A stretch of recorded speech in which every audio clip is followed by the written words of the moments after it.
The prodigal son was back. Alara Visconti's long-lost love had returned, and he was here to kick me, the imposter, to the curb. That night, I packed my bags and fled. The contract was written in black and white, the terms seared into my brain. Upon the return of the principal party, the stand-in's role is terminated. I couldn't afford the breach of contract penalty, but I'd barely stepped off the plane, my feet not yet steady on foreign soil, when a group of men in black suits politely invited me into a blacked-out Cadillac Escalade. The moment the heavy door clicked shut, I saw her, Alara Visconti. She was just as I remembered, devastatingly beautiful, with an icy composure that could freeze hell over. Her custom-tailored black suit traced the sharp, elegant lines of her body, and she radiated an unapproachable power that was her signature. But the inferno I'd never seen before was blazing in her phoenix-like eyes, which were usually as calm as a frozen lake. "Kalen," she said, her voice quiet but as cold as steel. "Who gave you permission to run?" I raised my hands in a gesture of innocent surrender. "Ms. Visconti, Damien Thorne is back. Our contract is automatically terminated. I was just trying to get out of your way, proactively rolling myself out of the picture." "Rolling yourself out?" A chilling smile touched her lips.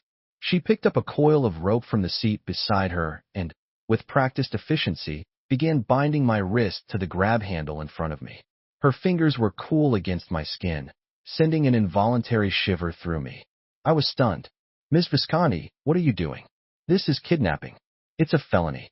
Alara ignored my protest, her hands moving with a practiced grace as if she'd tied these knots 1,000 times.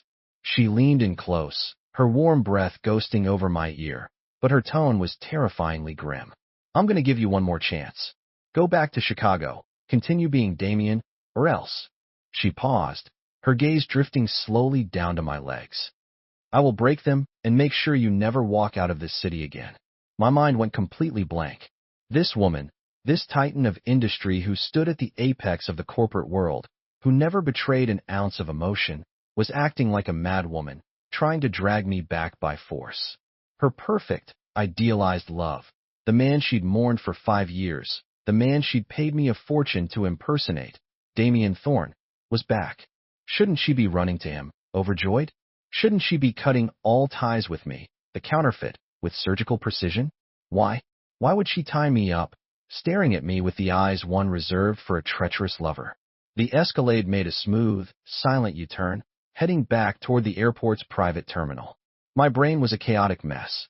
My entanglement with Alara Visconti began with an absurd contract a year ago. My younger sister, Livia, was diagnosed with leukemia. She needed a bone marrow transplant and a mountain of cash for the treatments. Just when I'd hit rock bottom, Alara's executive assistant, Annalise Dubois, found me. She presented me with a contract and a photograph of Damien Thorne. The man in the picture shared my features with an unnerving 90% similarity. The contract was simple. I, Kalen Croft, would play the role of Damien Thorne, becoming Alara Visconti's nominal fiancé for 1 year. The compensation was $3 million. If the real Damien returned early, the contract would terminate, and I would receive a prorated payment. My job was to mimic everything about Damien, his mannerisms, his style of dress, his hobbies, even the precise curve of his signature. Alara gave me a thick binder, a veritable Bible on the life of Damien Thorne, which she had compiled herself. From it, I learned that Damien was Alara's childhood sweetheart, the man grandfather Donato Visconti, the formidable patriarch, had personally chosen to be her husband. 5 years ago, Damien had disappeared during a mountaineering expedition in the Himalayas. He was declared legally dead, but neither Alara nor her grandfather ever truly believed it. The old man's health had failed in the aftermath, and the sprawling Visconti Enterprises was besieged by internal and external threats. Alara's uncles, Marcello and Antonio, were circling the CEO's chair like vultures. Forced to take the helm in a crisis, Alara needed a Damien by her side to stabilize her ailing grandfather and placate the old guard on the board. I was the lucky bastard, or rather, the tool chosen for the job. I didn't have a choice. $3 million was the price of my sister's life. So I sanded down all my own edges, hid away my personality, and squeezed myself into expensive, custom-made suits. I learned to drink the Blue Mountain coffee I hated and memorized Damien's favorite quotes from Nietzsche. I became the shadow of another man. For a year, I accompanied Alara to galas and fundraisers, playing the part of a devoted couple. She would link her arm through mine, navigating the glittering crowds with effortless grace. In the dead of night, she would slump onto her office sofa, exhausted, and have me read her financial reports. Once, when I was fumbling through a golf lesson, she came up behind me, her hands closing over mine to adjust my swing. The warmth of her body seeped through my thin shirt, making my heart skip a beat. I saw her ruthless, decisive side in the boardroom, and I saw her vulnerability after a few glasses of wine, her eyes rimmed with red. She was the perfect employer, strictly professional outside of necessary public appearances, never crossing a line and never discussing anything with me that didn't pertain to Damien. When she looked at me, her eyes were always distant, as if she were looking right through me to someone else. I never forgot my place. I was a fake, a shadow. So the moment Damien Thorne returned, I didn't hesitate. The man looked so much like me it was uncanny. The second he appeared outside the Visconti Tower, he caused a media frenzy. His clothes were worn, his face weathered by hardship, but his eyes were exactly as Alara had described them, full of warmth and sunlight. He claimed he'd been buried in an avalanche and rescued by a local shepherd, suffering from amnesia. For 5 years, he'd only recently recovered his memory and had fought his way back. The story was fantastical, but for Alara, his return was undoubtedly the best news in the world. Through the blinds of her office window, I watched her sprint out of the building and throw herself into Damien's arms. The sun bathed them in a golden light, making them look like a painting. It was time for the shadow to disappear. I took the payment I was owed, left behind a thank you note, and booked the first flight out. I was heading to a place where no one knew my name, ready to start over. I thought it was the most dignified end to our arrangement. I never, ever, imagined the ending would be me tied up and dragged back by her. The private jet landed in Chicago. I was escorted back to the sprawling Lake Forest estate I had called home for a year. Alara untied the rope from my wrists, shoved me onto the plush sofa, and stood over me, her expression imperious. "Kaylin, what does the final clause of our contract state?" she asked coldly. I frowned, trying to recall the fine print. The party of the first part, Alara Visconti, reserved the right of final interpretation. It was the boilerplate catch-all of every ironclad contract. I hadn't thought anything of it at the time. "Good. You remember," Alara nodded. "Now allow me to interpret it for you. The right to terminate this contract rests with me, not with Damien's return. I say it's not over, so it's not over. You will, right now, this instant, go back to being Damien Thorne." A laugh, a bitter, angry sound. "Ms. Visconti, are you delusional? The real deal is back. He's right there in the flesh. What do you want, a play act? For his benefit? You think he wants to see a man with his own face occupying his identity, sleeping in his... No, wait. Living in his house and pretending to be his fiancé?" My temper flared, and my words were laced with acid. Alara's expression turned even colder. "You don't need to worry about what he wants. You only need to follow my orders." "No." I shot up from the sofa, confronting her with a defiance I had never shown before. "Alara, I am not your puppet. I have my own life, my own dignity. My sister's surgery was a success. She's on the road to recovery, and I don't need your money anymore. This ridiculous game is over. I'm done." I turned on my heel, ready to walk out. "Stop." Alara's voice came from behind me, threaded with a barely perceptible tremor. My feet froze, but I didn't turn around. An eternity of silence stretched between us, so long that I thought she had finally given up. Then I heard her speak in a tone I'd never heard from her before, one of near pleading, of utter exhaustion. "Kaylin, please. I'm asking you. Tell me one last time." My heart clenched. In a year I'd known her, I had never seen her so humbled. She was always proud, always in command, as if nothing in the world could ever break her. I slowly turned back. She was standing by the floor-to-ceiling windows, the fading light of sunset silhouetting her slender frame, making her look profoundly lonely. "Why?" I asked. "What's going on?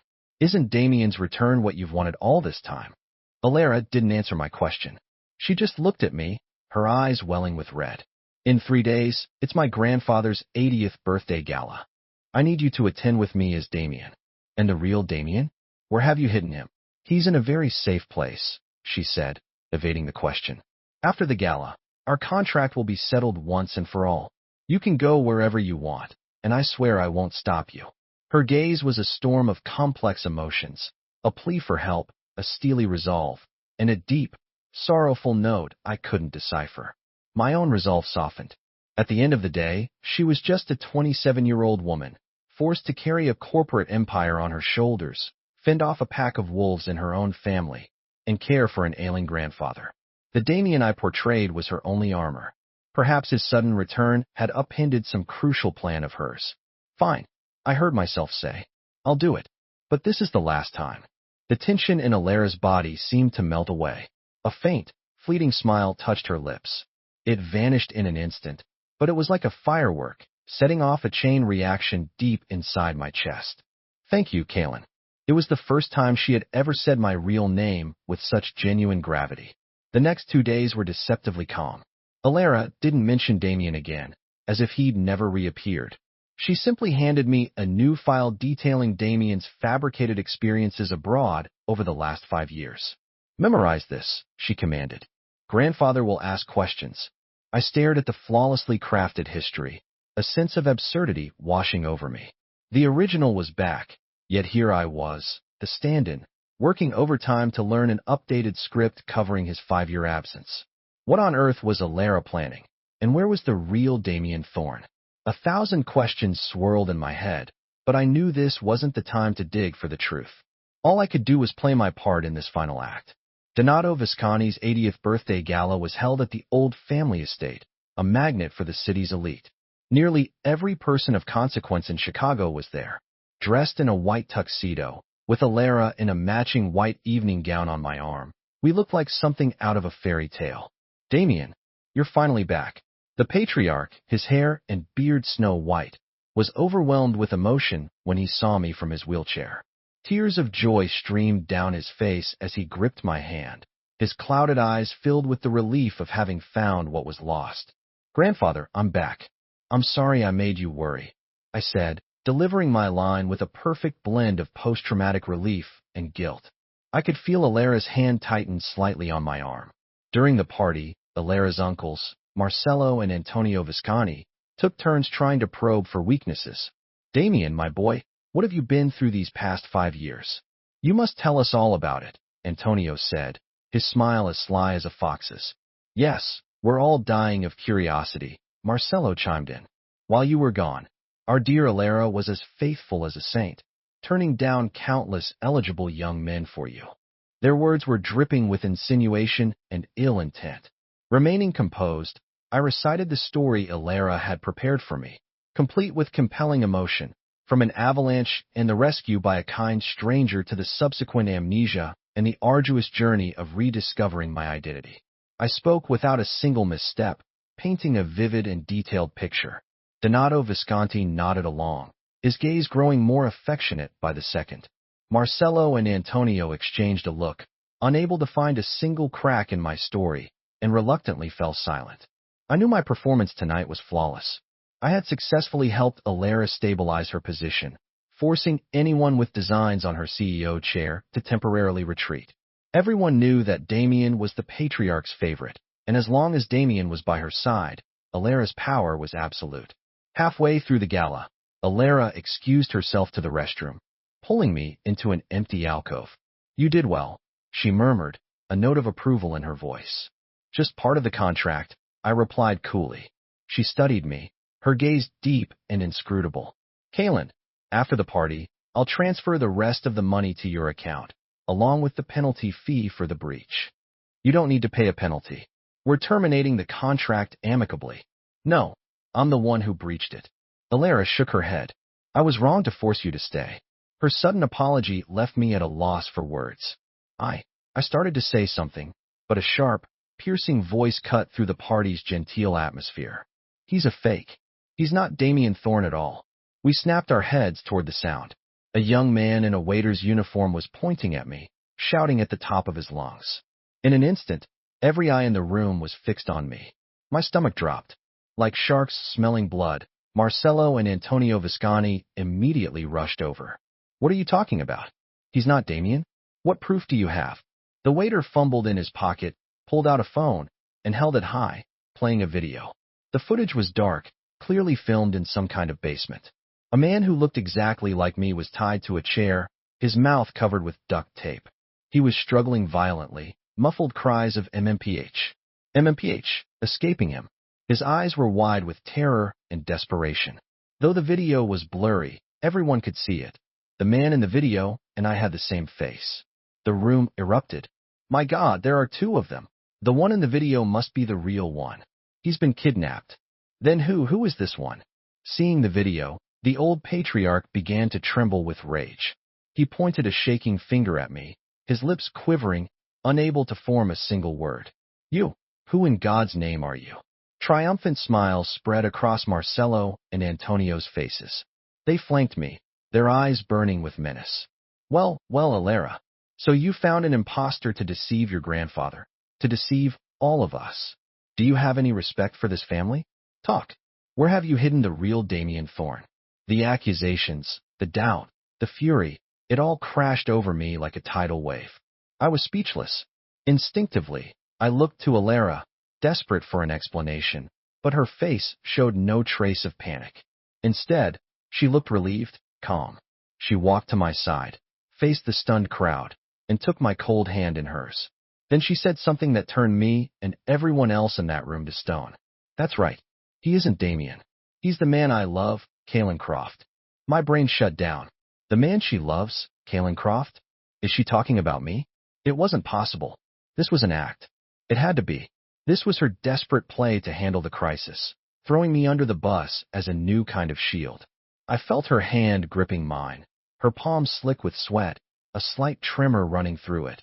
But her gaze was firm, resolute, without a hint of jest. Alara, have you lost your mind? Marcelo shrieked, practically jumping in place. Grandfather is right here. How dare you admit to an affair with this impostor in front of everyone? What about Damien? Uncle Marcelo, I suggest you choose your words carefully. Alara's voice was low, but it carried an authority that could not be challenged. I'll say it again. He is not an impostor. He is my fiancé, Kalen Croft, and I am proud to have him here. As for the Damien you're so concerned about, her eyes flicked to the terrified waiter and the man imprisoned in the video. He is nothing more than a con artist trying to use a passing resemblance to swindle the Visconti family. What? My mind spun even faster. She was calling the real Damien the fraud. What in the hell was going on? That's absurd. Antonio bellowed. Grandfather watched Damien grow up. He'd know him in an instant. Is that so? Alara's smile was glacial. She turned to the silent patriarch, her voice softening. Grandfather, do you remember Damien has a butterfly-shaped birthmark on his left shoulder? He got it when he was a boy and fell out of a tree. You were the one who held him while the doctor pointed it out to you. The patriarch's eyes widened. It was an intensely private detail, something no outsider could possibly know. Alara's gaze, sharp as a shard of glass, fell upon the waiter. Now, why don't you go ask the person who put you up to this to take off his shirt and show us all that birthmark? The waiter's face went white. The phone clattered from his hand to the floor. The color drained from Marcelo and Antonio's faces as well. A dead silence fell over the room. Everyone understood. This wasn't some simple case of a mistaken identity. This was a meticulously planned conspiracy. Someone had found a look-alike to expose me, the fake, at the gala, hoping to discredit Alara and weaken her grip on the company. But they had never calculated that Alara would pull the rug out from under them, not by denying the accusation, but by admitting I wasn't Damien and turning the tables, branding their man a fraud. And that birthmark, known only to a precious few, was the fatal blow that shattered their lie. Seize him. Find out who's behind this. Alara ordered the security guards. The waiter's legs gave out, and he crumpled to the floor. The crisis, it seemed, was over. I looked at Alara beside me. She remained poised, as if everything was under her absolute control. But I knew it wasn't that simple. I didn't have a butterfly-shaped birthmark on my left shoulder either. If Marcelo and Antonio had been quick-witted enough to demand I take off my shirt right then and there, Alara and I would have been ruined.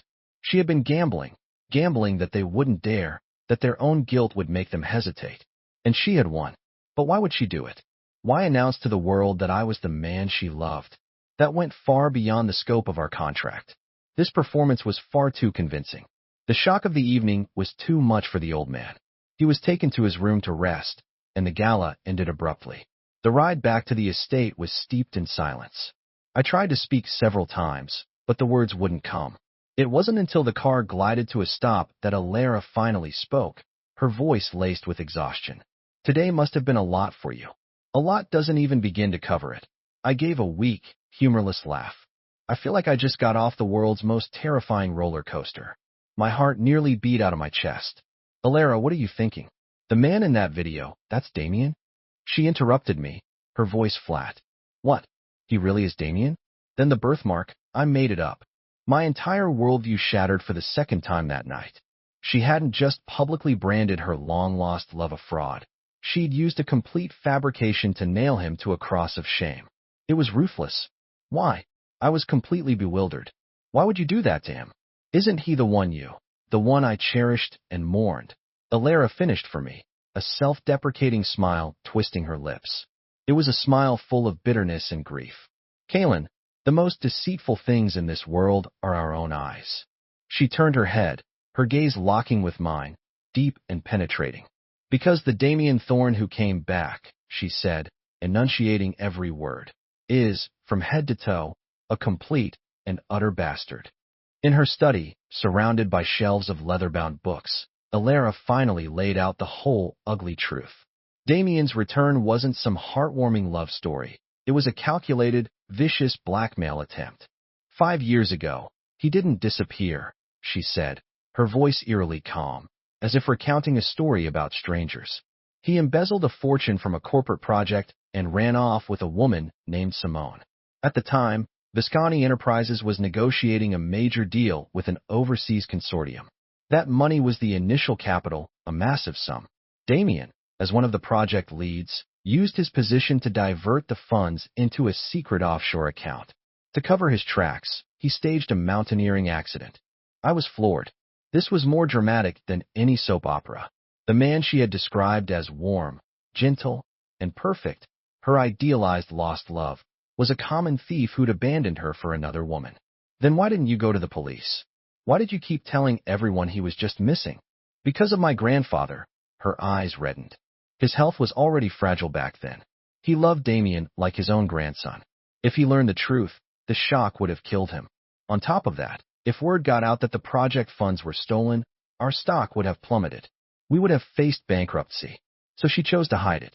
She shouldered the entire burden herself. She announced Damien was missing, used her own money to replace the stolen funds, and saved both the project and the company. For 5 years, she had propped up a teetering family empire while living a lie, preserving Damien's perfect image for the sake of her family. And I was the shadow she had carefully selected to give her grandfather peace of mind and silence the gossip. The binder you gave me, the one about Damien? Half-truths, she said with a bitter smile. The good parts were real. I didn't want to let those beautiful memories become so ugly. I finally understood. It wasn't that she had stopped loving him. It was that he had wounded her so deeply she had no choice but to bury that love. That thick binder wasn't a training manual for me. It was a eulogy for her own lost youth. So his return now, he and that woman burned through the money overseas. Life got hard, so he decided to come back. Alara's expression turned to ice. He thought I was still the naive young girl he could manipulate. He thought all he had to do was show up, and I'd welcome him back with open arms. He contacted me and demanded $100 million in hush money. If I refused, he'd expose the whole scandal and ruin the Visconti family name. I sucked in a sharp breath. The shamelessness was breathtaking. So you played along? I said, the pieces clicking into place. You pretended to agree to keep him calm while you waited for the right moment. A moment to utterly destroy his reputation and ensure he could never recover. Alara nodded. He was arrogant. He thought as long as he held the past over my head, I wouldn't dare touch him. So he conspired with my uncles to stage that scene at the gala, thinking he could back me into a corner. He never imagined that was the very day I'd been waiting for. You want to send him to prison? No. She shook her head, a flash of venom in her eyes. That's too easy. I want him to be branded a fraud, to be despised by everyone. I want him to know that the face he's so proud of is worthless to me now. And you, she looked at me. You are the one I am willing to stand beside, openly, in front of the entire world. I knew that last part was just a line, a strategic move she'd made at the gala, but hearing her say it again here and now, my heart still hammered against my ribs. So what's your plan now? My uncles won't give up. They'll try to verify Damien's identity. They won't get the chance. A cold smirk played on her lips. I've already had him escorted out of the country. A flight that left tonight. Destination? Some war-torn nation in Africa. I'll give him enough money to live out his days there. As for my uncles, without a body, all their accusations are just empty words. Clean, efficient, final. That was the real Ilera Visconti. I looked at her, a strange mix of emotions churning inside me. Pity, admiration, and something else, something that felt dangerously like love. And me? I asked softly. My mission should be complete now, right? Silence fell in the study. Ilera looked at me, her gaze complicated. Yes, she finally said after a long moment. You can go. The money will be in your account by morning. This was the ending I'd been waiting for. Freedom. A new life. So why, when the moment finally arrived, did my heart feel so hollow? It seemed I was reluctant to leave this woman who was as hard as ice on the surface, but whose heart was a fragile, tender thing. Okay. I nodded, pushing myself to my feet. I tried to keep my voice steady. Well, Ms. Visconti, take care. I turned and walked toward the door, each step feeling heavy and unreal, as if I were walking on clouds. Just as my hand reached for the doorknob, her voice came from behind me again. Kalen. I stopped, but I didn't turn back. That line, he's the man I love, it wasn't entirely an act. Her voice was as light as a feather, but it landed on my heart with the force of a boulder. I practically fled to the Visconti estate. Ilera's final words were a stone tossed into the placid lake of my mind, sending shock waves through my entire being. Not entirely an act? How much of that was truth, and how much was fiction? I didn't dare to think about it. I didn't want to. We were from two different worlds. She was the queen in her castle, and I was just a kid from the wrong side of the tracks who'd sold a year of his life for a paycheck. The first rule of being a stand-in is that when the show's over, you walk away. No messy entanglements. I received the wire transfer. It was far more than the prorated amount, a sum large enough for Livia and me to live comfortably for the rest of our lives. I kept my promise to her, and we moved to a beautiful, quiet city in the south, Asheville, North Carolina. I bought a small house with a yard. Under careful medical supervision, Livia's health improved dramatically. The color returned to her cheeks. I found a simple 9-to-5 job. In my free time, I planted flowers in the yard and went for a walk with my sister. Life was placid, an undisturbed pool of water. I deliberately avoided all news from Chicago, from Visconti Enterprises, from Ilera. I thought that if I just stopped thinking about her, that absurd year of my life would fade with time, eventually becoming a distant memory. I was wrong. Some people, some things, once they get into your heart, can never be erased. I'd jolt awake from a dream, her cool, elegant face flashing in my mind. I'd taste a certain kind of coffee, and remember it was her favorite. I'd even glance at the cover of a business magazine and subconsciously scan the headlines for a familiar company name. I had to admit it, I was a goner. I had fallen in love with my former boss. The realization filled me with a sense of panic and helplessness. Life went on like that, quiet and unremarkable, for 6 months. One afternoon, I was in the yard, fertilizing a new rose bush, when Livia ran out, holding her phone. Kalen, look, isn't this your old boss? My heart ceased. I took the phone. The screen showed a news alert, the headline stark and brutal. Visconti Enterprises in crisis. CEO Ilera Visconti indicted for corporate fraud. Faces prison time. The accompanying photo was of Ilera leaving a courthouse. She was dressed in a power suit, but her face was gaunt and pale, her expression defiant, as a mob of reporters swarmed her. My chest felt like it was being crushed by an invisible hand. The pain was sharp, suffocating. How could this have happened? I immediately tapped the link. The article explained that the fraudulent Damien, who had been exiled by Visconti Enterprises 6 months prior, had suddenly returned. Backed by significant power, he presented a mountain of ironclad evidence proving he was the real Damien Thorne and that Alara had orchestrated the entire affair to steal the fortune that was rightfully his. This evidence included old photos of him with Donato Visconti, his school IDs, and even a cleverly edited audio recording of Alara seemingly admitting to framing him. The most damning piece of evidence was his star witness, Simone, the woman he had run away with. On the stand, she gave a tearful, compelling performance, claiming Alara had paid her to stage the elopement, driven by jealousy over her relationship with Damien. The truth had been twisted, black turned to white. Public opinion flipped overnight. Alara went from being a victim to a manipulative, vindictive woman who would stop at nothing to secure her power, and the real villain, Damien, was now painted as the wronged party, the perfect victim who had been betrayed and framed, winning universal sympathy. Marcello and Antonio Visconti had seized the opportunity, leading a boardroom coup to oust Alara and throwing their full support behind Damien. Visconti Enterprises' stock had nosedived. The company was on the brink of collapse. I stared at the news, my hands and feet turning to ice. Damien, that son of a bitch, he was back, and he hadn't just returned. He'd laid a vicious, elaborate trap to utterly destroy Alara. And Alara, how could she possibly face all of this alone? Kaylin, what's wrong? You look pale, Livia asked, her voice filled with concern. I snapped back to reality, dropping my gardening tools. Livia, book me a flight to Chicago. The fastest one you can find. Kaylin, you're going back? Yes, my gaze was unwavering. I can't let her face this alone. A year ago, I became her shadow for money. Today, I would become her sword for love. I would shatter this web of lies and filth. This time, it wasn't about a contract. It was because I loved her. Returning to Chicago felt like stepping into another lifetime.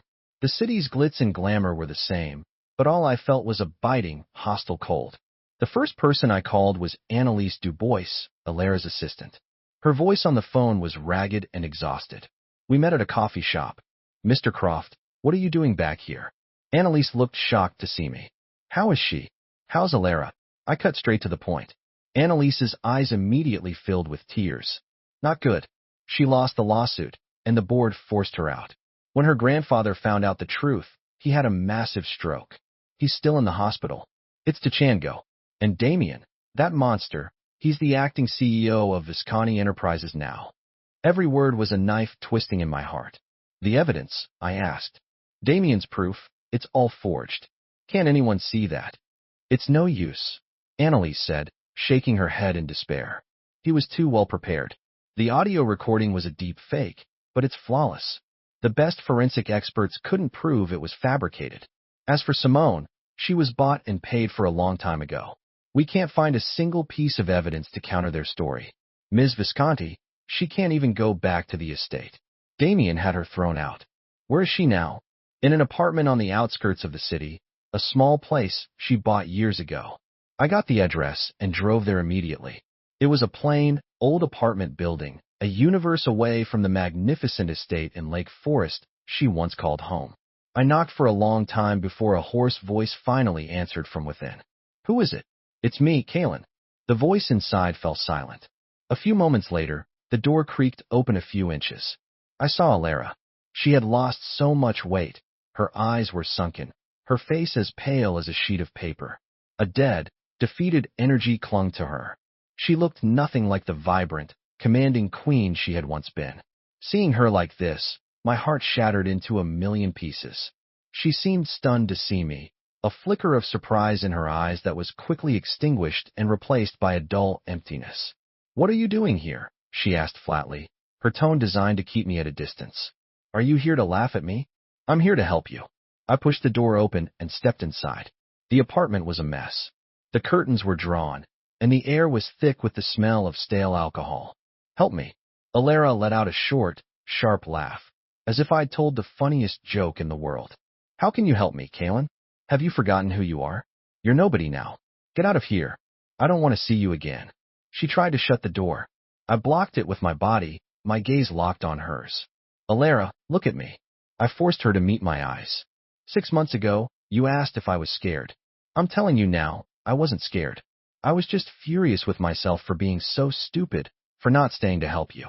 And I hate myself for being so useless that I let you suffer through this alone.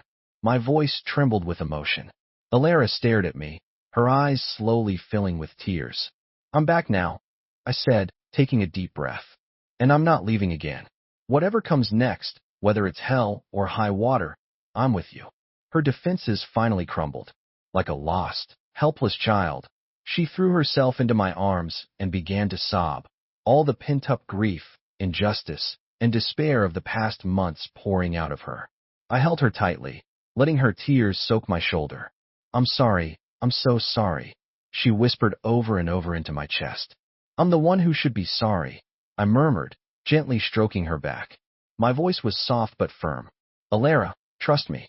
I will help you take back everything that belongs to you. From this day forward, Kaylin Croft was officially at war with Damien Thorne. But it would take more than righteous anger to bring Damien down. I needed evidence. Hard, irrefutable proof that would destroy him for good. After her emotional release, Alara became much calmer. She told me everything that had happened. Damien's rapid resurgence was backed by a key player, a foreign investment firm called Stonewall Capital. Stonewall had provided Damien with a vast supply of cash and connections, helping him forge evidence, bribe witnesses, and manipulate the media. What do you know about Stonewall Capital? I asked, sensing this was our best lead. Almost nothing, Alara said, shaking her head. They're a ghost. Their methods are incredibly aggressive. I looked into them, but all I could find was a registration in the Cayman Islands. It's impossible to know who's really pulling the strings. Why do you think they're helping Damien? Profit. Alara's eyes glinted with a spark of her old brilliance. I suspect their real target is Visconti Enterprises itself. Damien is just the pawn they've pushed onto the board. The hunter hiding behind the hunting dog, I said, understanding her meaning. If that were true, Damien was in a precarious position himself. The moment Stonewall devoured Visconti Enterprises, their puppet CEO would be the first to be discarded. Our enemy wasn't just Damien. It was a much larger, more dangerous shadow. The situation was getting more complicated by the minute. Right now, the most critical thing is to find Simone, Alara said. She's the only human witness in this case. If we can get her to flip, we have a chance to turn this around. Where is she? She vanished after the trial. Damien has her well hidden. Even the best hiding place leaves a trail, I reasoned. She's a woman who loves luxury. She won't be content staying quiet for long. If we watch closely, we'll find her. In the days that followed, I used every contact and resource I had to track down Simone. At the same time, I started digging into Stonewall Capital. Alara, meanwhile, pulled herself together. She began reaching out to the old company loyalists, the ones who had been devoted to her and her grandfather, trying to rally support within the board. We were two engines running at full speed, with a single clear objective. The odds were stacked against us, but neither of us was ready to give up. During those difficult days, we lived in that tiny apartment, eating instant noodles, staying up all night, analyzing the case, and watching the sun rise from the rooftop. Our hearts had never been closer. The employer and substitute dynamic was gone, the financial contract void. We were just two souls, finding warmth in each other, fighting side by side. One night, as we were poring over a mountain of documents, Alara suddenly spoke. Kaylin, do you regret it? Regret what? Coming back to this mess? You could have had a quiet, peaceful life. I put down the file I was holding and took her hand. My only regret is not coming back sooner. I looked into her eyes, my voice filled with sincerity. Alara, I love you. Not Kaylin Croft playing Damien Thorne, just me, Kaylin Croft. Loving you, Alara Visconti. It was the first time I had ever said it so plainly. A beautiful blush spread across her cheeks. She leaned in and pressed a soft, gentle kiss on my lips. Me too. The moonlight streamed through the window, bathing us in its soft glow. In that moment, I felt that even if the path ahead led into a bottomless abyss, I wouldn't be afraid. A week later, we finally got a break. A friend of mine, a private investigator, located Simone. Damien had set her up in a luxury hotel in Milwaukee, where she was living a life of extravagant excess. I didn't want to spook her. I chose a more direct, and far riskier, approach. I was going to see her myself, and I was going to make her want to help us. I went to her hotel alone. I found her in a lobby cafe, impeccably dressed in designer clothes, her makeup flawless. She looked like she was on top of the world. Who are you? She asked, her eyes narrowing with suspicion as she took in my face, Damien's face. Who I am doesn't matter. I sat down opposite her and slid a file across the table. What matters is that I can give you what you really want. The file contained some internal documents on Stonewall Capital I'd managed to get my hands on. They weren't top-level secrets, but they were enough to show her the bigger picture. Simone picked up the file, her expression skeptical. As she read, her face began to change. What is this supposed to mean? It means, I said, leaning back in my chair and watching her coolly, that you think Damien is your knight in shining armor. Don't be a fool. You and he are both just pawns Stonewall is using to swallow Visconti Enterprises. The second the company is theirs, you two will be the first pieces of trash they throw away. You're lying. Simone's voice was sharp with emotion. Damien loves me. He promised he'd marry me after he took back the company. Marry you? I laughed, a cold, mocking sound. A man who would abandon his childhood sweetheart for money? A man who would try to destroy the woman he once loved just for revenge? Do you really think a man with that kind of character is worth betting your life on? Simone, you're a smart woman. You know how stupid it is to pin your hopes on a man like that. My words struck her like a hammer. Her face paled. I knew she was wavering. I pressed my advantage. Help us. Testify in court. Tell the truth. When this is over, Alara will give you a sum of money large enough to live comfortably in any country you choose. Furthermore, she'll use her connections to get you a new identity, a clean slate, a chance to start over. I paused, locking my eyes on hers, my voice low and serious. You have one chance. You can stay on this sinking ship with Damien, or you can climb onto our lifeboat. The choice is yours. I stood up, leaving my contact information on the table. I'll give you 24 hours to think about it. After I left, Simone sat in that cafe for a very long time. I knew I had won, because what I offered her wasn't some empty promise of love. It was tangible, real-world security and freedom. For a woman like Simone, that was far more valuable. Sure enough, the next morning, my phone rang. I'm in. We had our trump card. With Simone as our star witness, we immediately filed an appeal.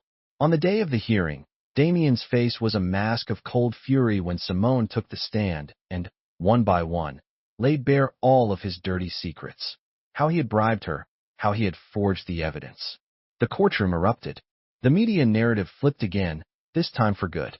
Damien went from being the perfect victim back to being the despicable con man and criminal he truly was.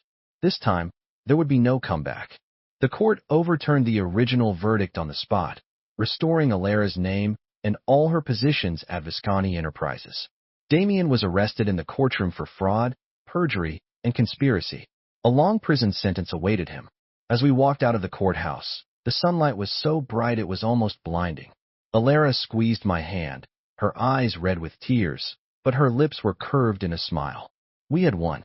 But before we even had a chance to celebrate, an even greater crisis loomed. The day after Damien's arrest, Stonewall Capital launched a hostile takeover of Visconti Enterprises, using the shares they had quietly accumulated at rock-bottom prices when they were driving the company into the ground. Combined with shares bought from smaller stakeholders, their ownership percentage was now dangerously close to Alara's. They were the second-largest shareholder. Their true objective was finally to devour the company whole. A brutal battle for control of Visconti Enterprises had begun. Alara called an emergency board meeting, trying to rally every ally she had to fend off the takeover. But Stonewall's assault was relentless, and their financial resources were far greater than we had imagined. We were losing ground, pushed to the very edge of a cliff. At our most desperate moment, Donato Visconti woke up. His body was still weak, but his mind was sharp and clear. He learned everything that had happened. He didn't blame Alara. He only let out a long, weary sigh. Alara, you did the right thing. Then he made a decision that shocked everyone. He announced that he was transferring all of his shares in Visconti Enterprises, his controlling stake, to me, to Kalen Croft. The news was a bombshell that rocked the entire Chicago business world. I, a virtual unknown, had become the majority shareholder of Visconti Enterprises overnight. Marcello and Antonio Visconti nearly had aneurysms. Stonewall Capital's takeover plan was dead in the water. With my shares combined with Alara's, we held an unassailable majority. They had no path forward. The crisis was averted in the most unexpected way imaginable. In the private hospital room, I met with the patriarch. He looked at me, his gaze full of complex emotions. "My boy," he said, his voice raspy. "You've been through too much for this family." "Grandfather, please don't say that. I've made many mistakes in my life," the old man sighed. "But my greatest was trusting that animal, Damien. I pinned all my hopes on him," the patriarch continued. "And I failed to see that the one person who could truly lead this family, the one who could give Alara happiness, was right in front of me all along." His gaze shifted to Alara, full of love and regret. "It was my foolishness. I almost destroyed you, and I almost destroyed this family." "Grandfather, it's all in the past now," Alara said, taking his hand as tears streamed silently down her face. "Yes, all in the past," he nodded, relieved. Then he looked at me, his expression solemn. "Kalen, I'm entrusting the Visconti family and Alara to you. Can you promise me that you will always take care of her?" I looked at Alara, who was looking back at me, her eyes glistening. I nodded firmly, making the promise of a lifetime. "I swear." After the battle for control ended, Visconti Enterprises quickly stabilized. With my full support as the majority shareholder, Alara initiated a series of sweeping reforms, cleaning house of all the parasites who had plagued the company for years, including her two uncles. Visconti Enterprises was reborn. Everything seemed to have settled into a perfect, happy ending, and yet a mystery still gnawed at me. Who was really behind the enigmatic Stonewall Capital? Why go to such elaborate lengths, first backing Damien, and then launching a hostile takeover? There had to be a deeper reason. My gut told me this wasn't really over. By chance, while organizing some of Donato Visconti's old belongings, I came across a dusty, forgotten photograph. In it, 3 young men were smiling, their faces bright with optimism. One was a young Donato Visconti, the second was a man I didn't recognize, and the third, when I saw his face, I felt a jolt, as if struck by lightning. The blood in my veins turned to ice. The man was Jonathan Croft, Damien Thorne's father. As far as I knew, Jonathan Croft had died in an accident when Damien was just a boy. It was one of the reasons Donato had always treated Damien like his own grandson. But in this photograph, he and Donato were clearly peers, close friends. A massive, terrifying theory began to form in my mind. I took the photo and went straight to Alara. When she saw it, she was just as stunned. What is this?" "I don't think Damien's father is dead," I said, my voice dry. "And I think the real man behind Stonewall Capital, it's him, Jonathan Croft." The theory was horrifying, but it was the only one that explained everything. "He's doing it for revenge," Alara realized instantly, her face draining of color. "He believed the Visconti family wronged him, so he planned all of this. He sent his own son as the first wave, and when that failed, he stepped in himself to try and destroy us completely." This was the truth, the ultimate conspiracy, hidden in the deepest shadows.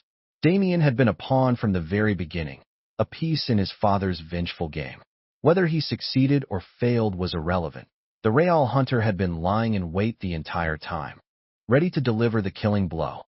And we had almost died from that final strike if Donato hadn't made the decisive move to transfer his shares to me. "Will he give up?" Alara's voice trembled slightly. "No." I shook my head, a cold light in my eyes. "A snake like that, hiding in the dark, will always be ready to strike again." "Then what do?" "We drag him out of his hole," I said, staring out the window. "And then we end this for good." I laid out my plan for Alara. It was incredibly risky, almost like setting ourselves on fire to lure a moth, but it was the only way to force Jonathan Croft to show his hand. Alara listened, silent for a long time. Finally, she looked at me, her gaze unwavering. "Okay, we'll do it your way." 3 days later, Visconti Enterprises held a press conference and announced a piece of news that shocked the world. I, Kalen Croft, was resigning from all my positions at Visconti Enterprises and transferring my entire majority stake, free of charge. The recipient of those shares was Damien Thorne. The announcement caused an uproar. Everyone thought I had lost my mind. Alara was dragged through the mud, with countless people calling her a foolish, love-struck idiot for agreeing to such a ludicrous decision. Only we knew the truth. We were playing a dangerous game of chess. We were betting on Jonathan Croft's greed and arrogance. I made a public statement claiming I was doing it out of a guilty conscience, that I believed the Croft family deserved a stake in the company, and I was simply returning what was rightfully theirs. To make the performance even more convincing, I personally arranged for Damien's release from prison on compassionate grounds and, in front of the entire press corps, engaged in a reconciliation of historic proportions. Damien looked at me, his expression a mixture of confusion, resentment, and the smug delight of a petty man who thinks he's won. He probably thought I was some kind of moral fool. He had no idea he was just the bait we were using to catch a much bigger fish. And sure enough, after we had displayed sufficient sincerity, Jonathan Croft finally emerged, identifying himself as the president of Stonewall Capital's Asia-Pacific division. He contacted us, requesting a meeting with me and Alara to discuss the future of Visconti Enterprises. The fish had taken the bait. We met him in the top-floor boardroom of the Visconti Tower. The man behind it all. He looked to be in his late 50s, well-preserved, wearing gold-rimmed glasses, the very picture of a refined businessman. But behind those lenses, his eyes were as sharp and predatory as a hawk's. He saw me and Alara standing behind me and offered a victor's smile. "Mr. Croft, Ms. Visconti. A pleasure. I never thought we'd meet under these circumstances." "Mr. Croft, the feeling is mutual," I replied evenly. "Mr. Croft, your integrity is truly admirable," Jonathan said with false sincerity. "My son was foolish and caused you a great deal of trouble. On his behalf, I apologize." "An apology is unnecessary." Alara's voice was as cold as ice. "We only came here today to ask you one question, Mr. Croft. Why did you fake your own death all those years ago?" The smile on Jonathan Croft's face froze for a fraction of a second before he composed himself. "Ms. Visconti, I'm afraid I don't know what you're talking about." "You don't?" I slid the old photograph across the polished table. "Then I suppose you won't recognize this either." Seeing the photo, Jonathan's composure finally cracked. His face changed. How did you find this?" "The truth has a way of coming out," I said with a cold smile. "Jonathan, stop the act. You've been scheming for decades, haven't you? All to get revenge for your own failures." Realizing his cover was blown, Jonathan finally tore off the mask, his face twisting into a snarl of pure hatred. "That's right. It was all me," he spat, his voice thick with venom. "Decades ago, if that old bastard Donato Visconti hadn't pulled his funding at the last second, I would have built an empire. He destroyed everything I had. He ruined me. So I vowed to ruin everything he cherished. It's called poetic justice." "So you planned all this?" Alara challenged him. "You used your own son as cannon fodder, sent him to get close to me, to try and swindle my family out of its legacy?" "Ah, that useless brat. He creates more problems than he solves." Jonathan's eyes held not a shred of paternal love, only contempt. "I thought he could take the company cleanly, but then you two had to get in the way. But it doesn't matter. In the end, Visconti Enterprises still fell into my hands." He burst into triumphant laughter, a wild, pathological sound that echoed in the sterile room. "Is that so?" I watched him, slowly raising a small digital recorder I'd been holding. Because every reporter in the city just heard every single word of that. At that exact moment, the boardroom doors were thrown open. A flood of reporters surged in, a forest of cameras and microphones aimed at us, the flashes of their cameras turning the room into a strobing, chaotic spectacle. Jonathan Croft's laughter died in his throat. He stared in horror at the scene before him, the blood draining from his face. You set me up. Turnabout is fair play," I said calmly. "I believe the phrase is hoisted by your own petard." The meeting, from the very beginning, had been a live broadcast streamed across the nation. Jonathan's confession, his ugly, vengeful motives, his entire insane plan. It was all out there for the world to see. He was finished. What awaited him wasn't just the judgment of the law, but the ruin of his name and reputation. The police arrived moments later and led away the ashen-faced Jonathan Croft. The farce was finally over. A feud that had spanned nearly a year, a conspiracy that had crossed 2 generations, had at last come to an end.